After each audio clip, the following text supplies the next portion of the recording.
আসসালামু আলাইকুম ওরহমতুল্লাহি ওবরাকাতুহু। সবাই কেমন আছেন? আশা করি সবাই ভালো আছেন। আজকের ভিডিওটি হলো কিভাবে সালাতুল হাজত নামাজ পড়তে হয়। প্রথমে উজু অথবা গোসলের মাধ্যমে পবিত্রতা অর্জন করতে হবে। তারপর একটি পবিত্র জায়গায় কেবলামুখী হয়ে নিয়ত বাঁধতে হবে।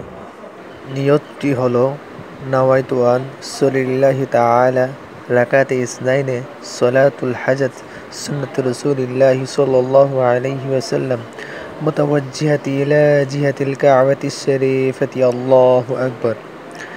তারপর সানা পড়তে হয় সুবহানাক আল্লাহুম্মা ওয়া বিহামদিকা ওয়া তাবারাকা ইসমুকা ওয়া তাআলা জাদ্দুকা ওয়া লা ইলাহা গায়রুক। প্রথমে সূরা ফাতিহা পড়তে হবে, তারপর তার সাথে যে কোনো সূরা মিলানো যাবে।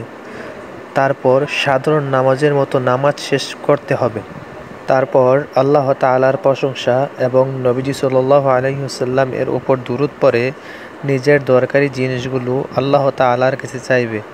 অতঃপর আল্লাহ তাআলার প্রশংসা করে দোয়া শেষ করবে। যদি আল্লাহ তাআলা তৌফিক দান করেন তাহলে দেখা হবে অন্য কোনো ভিডিওতে।